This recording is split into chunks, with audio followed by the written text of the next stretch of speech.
መልክ ሰራህላቸው ድርጅቱ አለ የሚል አሁን መከራከሪያ በርግጥ የከፈለ ስላለ ነው ሰርሽ ከፍለዋል ገንዘብማ ከፍለዋል የከፈለ ምን አንተ ጋር አንዱ አሁን ያ የባለፈው ድጋሚ ላለመምጣቱ እነሱን ጥሩና ጠይቋቸው እነሱን ጥሩና እንዲህ አይነት ታሪክ አላቸው አርቲስቶቹ ከባድ ቅጣት ይጠብቃቸዋል የ1.7 ቢሊዮን ብር ዘረፋው እንዲሁም ተጭበርብረዋል ለዚህ መጭበርበር አንዱም ለድርጅቱ የንግድ ፍቃድ የሰጠው ሚኒስቴር መስሪያ ቤቱ ነው የተጭበረበሩት ሰዎች ዛሬም ደም እንባ ያለቀሱ ነው ህዝቡም የአርቲስቶቹን ስግብግብነት ለፍርድ ይቅረቡልን የሚለው ጥያቄ ዛሬ ተሰማ ይመስላል ይህንንም በዘገባችን ተጠናቅሯል በዝርዝር እናደርሳችኋለን ሌላው ያለችኝ ነዳጅ በመፈለግ ጨረስኩት ነዳጅ ሙሉ በሙሉ የለም ማደያዎች ለመንግስት መስሪያ ቤቶችና ለግል ኩባንያዎች ቅድሚያ እየሰጡ ነው ተስፋ ቆርጠናል አዳነች አቤቤም ደግሞ በእግራችሁ ሂዱ ብለውናል ስራ ለማቆም ተገደናል ይህ የህዝቡ ሮሮ ነው ወደናንተ በዝርዝር የምናደርስ ይሆናል በመጨረሻም የሽመልስ አብዲሳ ድንገተኛ ውሳኔ ነው የጨረቃ ቤቶች ህጋዊ እንዲሆኑ የኦሮሚያ ክልል ወስኗል በክልሉ ያሉ ህገወጥ ወይም በተለምዶ ጨረቃ ቤት ተብለው የሚታወቁት ካርታና ፕላን የሌላቸው ቤቶች ባሉበት ህጋዊ ሊደረግና የባለቤትነት ማረጋገጫ ሰነድ ሊሰጥ መሆኑም ተሰምቷል ይህም በዘገባችን ተጠናቅሯል በዝርዝር እንመለከተዋለን ይህን ቪዲዮ የምትመለከቱት ሁሉ ሰላምታችን በያላችሁበት ይድረስ ይያልን ለአዲስ ትሩዝ ሚዲያ አዲስ የሆናችሁ ሀገራዊና ዓለም አቀፋዊ መረጃዎች በፍጥነት እንዲደርሳችሁ የሰብስክራይብ በተኗን እንድትጫኑ እየጋበዝን ስራችን ቀጣይነት እንዲኖረውና በጥራት ወደ እናንተ እንዲደርስ ሐሳብ አስተያየታችሁን ስለምንሻ ኮሜንት ላይ እንድታስቀምጡልን በአክብሮት እያሳሰብን ቪዲዮን ከመጀመራችሁ በፊት ላይክ በማድረግ እንድታግዙን እያሳሰብን ወደ ዝርዝር መረጃው እናመራለን በዜጎች ላይ የ1.7 ቢሊዮን ብር ጉዳት በማድረስ የተጠረጠሩት የፊንቴክ ኢንቨስትመንት ድርጅት መስራችና ባለቤት ላይ ምርመራ ተጠናቆ ክስ መመስረቱን የኢትዮጵያ ፌደራል ፖሊስ አስታወቀ የፊንቴክ ኢንቨስትመንት የግል ድርጅት መስራችና ባለቤት የሆኑት ዳንኤል ዮሐንስ ኢየሱስና ግርማይ ገብረ ሚካኤል ያድጎ የተባሉ ተጠርጣሪዎች ታዋቂና ተጽዕኖ ፈጣሪ ግለሰቦችን በመጠቀም ከ1200 በላይ ዜጎችን በማጭበርበር የ1.7 ቢሊዮን ብር ጉዳት በማድረሳቸው ፖሊስ በ19 አይነት የተለያዩ ወንጀሎች ምርመራውን አጣርቶ ለአቃቤ ሕግ በመላክ ክስ እንዲመሰረትባቸው ማድረጉን ገልጿል መጀመሪያ ላይ ክሱ የቀረበው ለአዲስ አበባ ፖሊስ ጠቅላይ መምሪያ የነበረ ቢሆንም ወንጀሉ ውስብስብ ከፍተኛ ልምድ የሚጠይቅና ድንበር ተሻጋሪ በመሆኑ ምርመራው በኢትዮጵያ ፌደራል ፖሊስ በኩል በሰፊው ሲጣራም ቆይቷል በአሁኑ ወቅት ተጠርጣሪው ዳንኤል ዮሐንስ ክስ ተመስርቶበት በማረሚያ ቤት ሆኖ ጉዳዩን እንዲከታተል የተደረገ ሲሆን ሌላኛው ተጠርጣሪ ግርማይ ገብረ ሚካኤል በቁጥጥር ስር ለመዋል ክትትል እየተደረገም ይገኛል ግርማይ ገብረ ሚካኤል በአውሮፓውያኑ 2010 የደቡብ አፍሪካ ዓለም ዋንጫ ወቅትም አስኩሉካን በተባለ ድርጅት ስም ዜጎችን በማጭበርበር በሚሊዮኖች የሚቆጠር ገንዘብ ይዞ ከሀገር ቢሰወርም በወቅቱ በኢንተርፖል አማካኝነት ተይዞ ለሕግ መቅረቡን የወንጀሉ ሪከርዱም ያመላክታል ተጠርጣሪዎቹ ተጎጂዎቹም በ90 ቀናት ውስጥ የመኪና ባለቤት እናደርጋቸዋለን በማለት የ950 ሺህ ብር 50% ቅድመ ክፍያ እንዲፈጽሙና ቀሪውን ገንዘብ ያለወለድ በ5 ዓመት በባንክ ብድር እንደሚጨርሱ በማሳመን ነው ወንጀሉንም የፈጸሙት ህዝቡን ለማሳመን ሲሉ 148 መኪኖችን ከጅቡቲ በማስገባት መቶዎቹን ለተወሰኑ ሰዎች ማከፋፈላቸውና ቀሪዎቹን 48 ዘመናዊ መኪኖች በድብቅ መሸጣቸውንም ፖሊስ አረጋግጧል በተጨማሪም 350 መኪኖችን ወደ ሀገር መግባታቸውንና 400 መኪኖች ጅቡቲ ወደብ መድረሳቸው የሚገልጹ የሐሰት መረጃዎች ለተጎጂዎቹ ሲሰጡ እንደነበረም በምርመራው ተደርሶበታል ተጠርጣሪዎቹ የኤሌክትሪክ መኪና አምራች ከሆነው የቻይናው BYD ካምፓኒ ጋር ምንም አይነት ውል ሳይኖራቸው ውል እንዳላቸው በማስመሰልና በመስቀል አደባባይ ከተለያዩ ቦታዎች በውሰት ያሰባሰቧቸውን መኪኖች ድርጅቱ ያስገባቸው በማስመሰል የማጭበርበር ወንጀል ሲፈጽሙም ቆይተዋል በጅቡቲ አልፋቲዞ የተባለ ድርጅት በማቋቋም መኪኖቹን በ10% ቅድመ ክፍያ ተረክበው ቀሪውን 90% ክፍያ ሳይፈጽሙ ጅቡቲ ላይ መልሰው መሸጣቸውም በምርመራው ተረጋግጧል ፖሊስ እንዳረጋገጠው ተጠርጣሪዎቹ ከእያንዳንዱ ተጎጂ ለቅድመ ክፍያ ለመንግስት ታክስና ለቻርጅ ማሰሪያ በሚል በአጠቃላይ 1,365,000 ብርም ተቀብለዋል የፊንቴክ ኢንቨስትመንት ድርጅት ባልተገባና በተጋነነ መልኩ በማስተዋወቅ በህገወጥ መንገድ ከተሰበሰበው ገንዘብ ተጋሪ በመሆን በመሆን የተጠረጠሩት አርቲስቶችና የማስታወቂያ ባለሙያዎች ሰለሞን ቦጋለ፣ ሰራዊት ፍቅሬ፣ ዳንኤል ተገኝ፣ አብርሃም ግዛው፣ ይገረም ደጀኔ፣ መንሱር ጀማልና ካሊድ ናስርም በቁጥጥር ስር ውለው ፍርድ ቤት ቀርበዋል። ፍርድ ቤቱም በእነዚህ ግለሰቦች ላይ እስከ መጋቢት 30 ቀን 2018 ዓመተ ምህረት ድረስ የጊዜ ቀጠሮ ፈቅዶላቸዋል። እነዚህ ግለሰቦች ዕውቅናቸውን በመጠቀም የሐሰት መረጃዎችን በማሰራጨትና እያንዳንዳቸው 8 ሚሊዮን ብር የሚያወጣ የቢዋይዲ ሶንግ ፕላስ መኪና በስጦታ በመቀበል ወንጀሉን በማሳለጥም ተጠርጥረዋል። የኢትዮጵያ ፌዴራል ፖሊስ በማጭበርበር በሕገወጥ መንገድ የተገኘን ገንዘብ ሕጋዊ አስመስለው በማቅረብ መኒ ላውንደሪንግና በድንበር ተሻጋሪ ወንጀሎች ላይ የጀመረውን ምርመራ አጠናክሮ እንደሚቀጥልም አስታውቋል። ይህ ውስብስብ ወንጀል ተጣርቶ ክስ እንዲመሰረትበት ከፖሊስ ጋር በትብብር ለሰራው የፍትህ ሚኒስቴርና መረጃ ሲሰጥ ለነበረው የማህበረሰብ ፖሊስ ላቅ ያለ ምስጋና ማቅረቡን የኢትዮጵያ ፌዴራል ፖሊስ ለቢቢሲ በላከው መግለጫ አስታውቋል። የከፈለ ምን አንተ ጋር ነው ያለው 1000 ምናምን ሰው ከፍሏል። በጣም ይሄ እኮ ችግር አይደለም። እኛ ለምን አምባሳደር ሆን ነው ጥያቄው።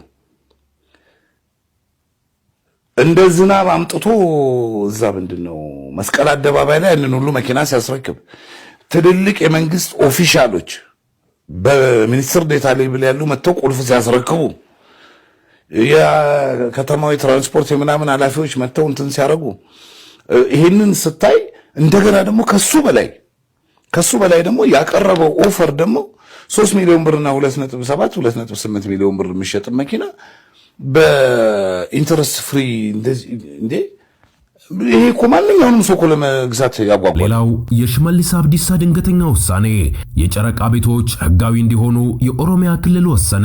በክልሉ ያሉ ህገወጥ ወይም በተለምዶ ጨረቃ ቤት ተብለው የሚታወቁት ካርታና ፕላን የሌላቸው ቤቶች ባሉበት ህጋዊ ሊደረጉና የባለቤትነት ማረጋገጫ ሰነድ ሊሰጥ መሆኑን ተዘግበዋል። የክልሉ መንግስት ምክር ቤት ወይም ጨፌ ኦሮሚያ ባሳለፍነው መጋቢት 10 2018 ዓመተ ምህረት ባካሄደው 6ኛ የሥራ ዘመን 5ኛ ዓመትና 3ኛ መደብ ጉባኤ መምሪያውን አቅዶ ለክልሉ መሬት አስተዳደር ቢሮም ልኳል። እነዚህን ህገወጥ ቤቶች ህጋዊ የማድረጉ አሰራር ከከተሞች ፕላንና መሰረተ ልማቶች ጋር ፈጽሞ ሊጻረር በማይችል መልኩ ብቻ እንደሚከናወንም የሚያትተው መመሪያው ያሳያል። በክልል ከተሞች የመሬት ሊዝ አዋጅ መሰረት አስፈላጊውን ክፍያ ከተፈጸመ በኋላ ሂደቱ እንደሚጀምርም አመላክቷል። የአሰራር የሚከታተሉና የሚያስፈጽሙት በከተማ አስተዳደሮች ያሉ የመሬት አስተዳደር ጽህፈት ቤቶች መሆናቸውንም የሚደነግገው ይኸው መመሪያ አመልካቾች ማመልከቻቸውን የሚያስገቡበትም ቀን በይፋዊ ማስታወቂያ እንደሚገለጽ ያብራራል። የከተማው መሬት አስተዳደር ጽህፈት ቤቶቹ በማመልከቻው መሰረት ያዋቀሯቸውን ባለሙያዎች ወደ ስፍራው በመላክ ቤቱ ያለበትን ቦታ ከከተማው ፕላን ጋር የሚያጣጥም መሆኑን ከተጣራ በኋላ ቤቱ ህጋዊ የማድረግና የባለቤትነት የማረጋገጫ የምስክር ወረቀት የመስጠት ሂደቱ እንደሚጀመር ተመላክቷል። ህጋዊ የሚደረገው የመኖሪያ ቤት ቦታ በካሬ ሜትር ተለክቶ ከከተማው የመሬት ሽንሸና ደረጃ ወይም ስታንዳርድ የሚተርፍ ከሆነ መሬቱ ወደ መሬት ባንክ ተመላሽ እንደሚደረግም መምሪያ ቤቱ አመላክቷል። እነዚህ ህገወጥ ቤቶች ህጋዊ የማድረግ ስራ ሸገር፣ አዳማና ቢሾፍቱ ከተሞችን አያካትትም።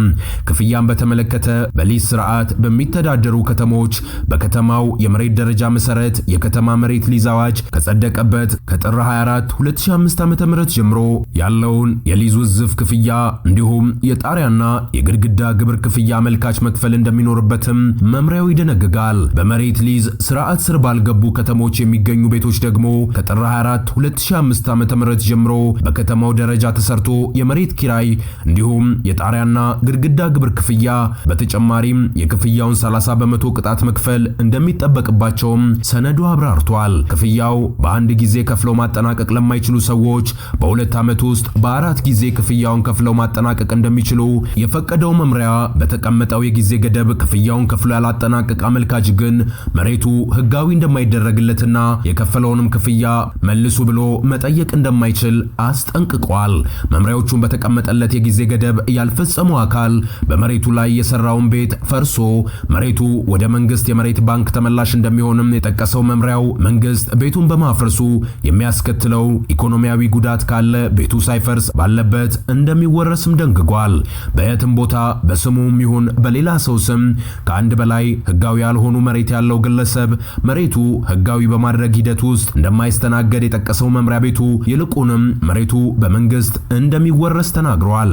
በተጨማሪም ከከተማ ፕላንና መሰረተ ልማት ጋር የማይጣጣሙ ህጋዊ ያልሆኑ ቤቶች ማፍረስ እንደሚቀጥልም የጠቀሰው መምሪያ ቤቱ የፈረሰባቸው ግለሰቦች የክልል መንግስት በተለያዩ ጊዜያት በሚያደርገው መሬት ሸንሽኖ የመስጠት ሂደት ውስጥ እንደሚካተቱ ደንግጓል።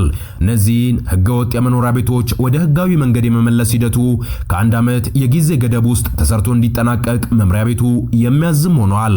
ለሚፈጠረው ማንኛውም መዘግየትና መጓተት የወረዳ አስተዳደሮች፣ የከተማ ከንቲባዎች፣ በየደረጃው ያሉ የመንግስት የመሬት አስተዳደር መዋቅሮች ተጠያቂ ይሆናል ሲልም አስጠንቅቋል። የኦሮሚያ ክልል የከተሞች ፕላን ኢንስቲትዩት በበኩሉ በክልሉ መሬት አስተዳደር ቢሮ ጋር ለስራው መሳካት በቅንጅት እንዲሰራ ያሳሰበው መመሪያው በአግባቡ ስራ ላይ መዋሉን አለመዋሉን እንዲቆጣጠር ጭምርም በአንድ ላይ አዟል። ይህን ስራ በዋናነት ኃላፊነት ወስደው የሚሰሩት የክልሉ የመሬት አስተዳደር ቢሮ፣ የክልሉ የከተማ ልማት ቢሮ እንዲሁም የክልል ከተሞች ፕላን ኢንስቲትዩት መሆናቸውንም ተመላክቷል። በመጨረሻም በመዲናዋ አዲስ አበባ ከሰሞኑ በተስተዋሉ እጅግ ከፍተኛ የነዳጅ እጥረት በትራንስፖርት አገልግሎቱ ላይ ከፍተኛ ችግር እያጋጠመ መሆኑ ተገልጿል። እጅግ በርካታ በተለይም የናፍጣ ተጠቃሚ ተሽከርካሪዎች ነዳጅ ለመቅዳት ለሰዓታት ይሰለፋሉ። ለሰዓታት ተሰልፈው ከጠበቁ በኋላ ሳይቀዱ አልቋል የሚባል አጋጣሚ መኖሩን አሽከርካሪዎች ገልጸዋል። በአዲስ አበባ የተፈጠረው ከባድ የነዳጅ እጥረትና ተግዳሮቱ በኢትዮጵያ መዲና አዲስ አበባ ከሰሞኑ በተስተዋለው እጅግ ከፍተኛ የሆነ የነዳጅ እጥረት በትራንስፖርት አገልግሎቱ ላይ የሚታይ ተግዳሮትም እየተስተዋለ ይገኛል። እጅግ በርካታ በተለይም የናፍጣ ተጠቃሚ ተሽከርካሪዎች ነዳጅ ለመቅዳት ለሰዓታት ይሰለፋሉ። አሽከርካሪዎቹ እንደሚሉት ነዳጅ ያለባቸውን ውስን ማደያዎች ተሽከርክረው ካገኙ በኋላ ለሰዓታት ተሰልፈው ሳይቀዱ አልቋል የሚባልበት አጋጣሚ በስፋት እየተስተዋለ ነው። ለሰዓታት የሚሰለፉት ረጃጅም ሰልፎችም በመዲናው አዲስ አበባ ከተማ ከመገናኛ አቅራቢያ በሚገኙ አንድ ማደያ ነዳጅ ለመቅዳት ከጠዋት እስከ ከሰዓት ቢያንስ ለ6 ሰዓታት መሰለፋቸውን ገልጸው አስተያየቶቻቸውን የሰጡት የጭነት መኪና አሽከርካሪ የሆኑት በከተማው ያጋጠመው የነዳጅ እጥረት በስራቸው ላይ ከፍተኛ መስተጓጎል መፍጠሩን አስረድተዋል። በከተማዋ ናፍጣ ነዳጅ ያለባቸው ማደያ እጅግ በቁጥር አነስተኛ መሆኑን የገለጹት አሽከርካሪው ነዳጅ ያለበት ማደያ ለማግኘት ራሱ ከተማዋን ለማሰስ እንደሚገደዱ አክለው ተናግረዋል።